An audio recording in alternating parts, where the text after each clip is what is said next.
Nasa Pilipinas po, sa ilalim ng BENAM o Philippine Rise, ang pinakamalaking kaldera sa buong mundo. Ang kaldera po ay yung uka o crater na nilikha ng pagsabog ng bulkan. Ang tanong, aktibo pa kaya yung bulkang lumikha sa kaldera? Alamin sa pagtutok ni Chino Basto.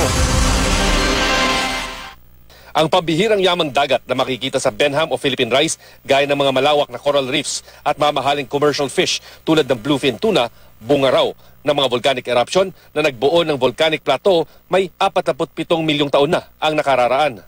Nadiskubre nga rito ng New Zealand-based Pinay geophysicist na si Jenny Barreto at dalawang kasamahan ang kaldera o crater na iniwan ng isang underwater volcano.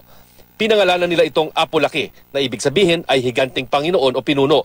Hango sa Filipino mythical God of the Sun and War. Base na rin sa inilathalang research paper ni Barreto at kanyang mga kasamahan, ang Apo Laki ang maituturing na pinakamalaking kaldera sa buong mundo.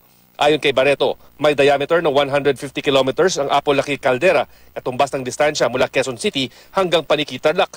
Kasya rin sa loob ng Apo Laki Caldera ang higit 7 Taal Lake.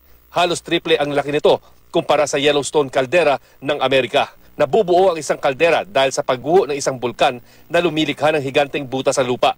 Sabi ng FIVOX, milyong taon ng dormant ang bulkang lumikha ng Apo Laki Caldera. Sa tingin natin, mga 20 million years ang kanyang activity, around 46 million years ago to 26 million years ago. Pero dahil ito ay matagal nang hindi sumasabog, hindi dapat mangamba ang ating mga kababayan dyan. Posibleng nag-iwan din ng chromite, nickel at manganese deposits ang mga underwater eruptions doon.